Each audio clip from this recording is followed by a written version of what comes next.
upon the Constitution to protect it and take care of its people. Now, the family of the 54-year-old man who was killed at Kenyatta National Hospital is now accusing the hospital of negligence that led to the death of Edward Ndegwa. Margaret Ndegwa, once KNH, held responsible for the murder of her son inside Ward 7B.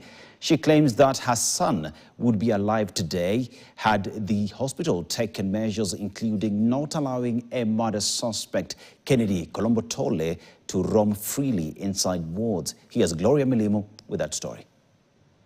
The death of Edward Ndegwa continues to take a toll on Margaret Ndegwa, a grieving mother who is yet to come to terms with the loss of her son, who was brutally murdered within the walls of Kenya's biggest referral hospital.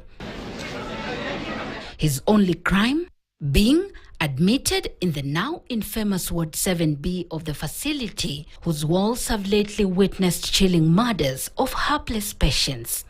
Margaret says her son was killed just a day to being discharged after spending at least 7 days at the facility for hypertension.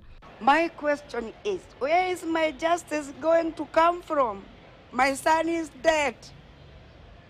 But not because of the sickness that took him to Kenyatta, because of the negligence of the staff of 7B. The death of her son, she tells KTN, was like a punch in the gut.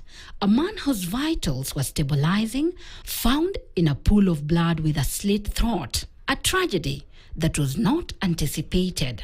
When the killer was suspected in the first place, he could not have been taken back to that room. So he was in that room with the full knowledge of the members of staff or whoever is in charge of Ward 7B. But even as she tries to stomach the events of Thursday afternoon that have now invited death in her home, Margaret has questioned the security of her son on the fateful day.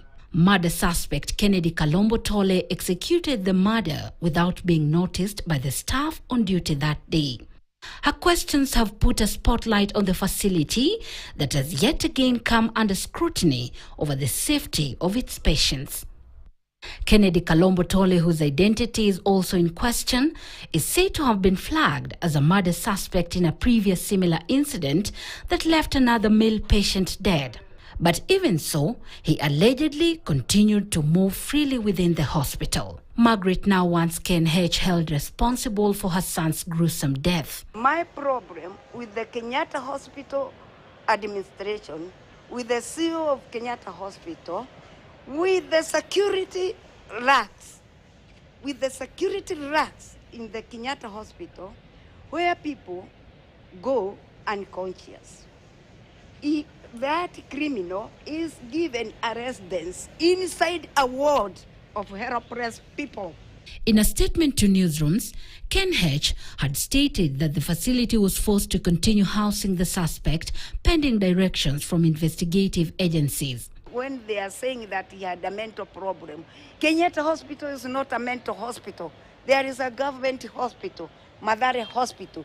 The moment they discovered that he was mentally unstable, they could have taken him directly to Kenyatta Hospital, to Mathare Hospital. The suspect's lawyer, Philip Mayo, also told KTN that detectives were still unable to interrogate his client, who had to go back for medical care at the facility Saturday. A post-mortem exercise on the body of the deceased is set for Monday, even as Tole is also set to be arraigned the same day. Gloria Milimo, KTN. The newly reconstituted electoral board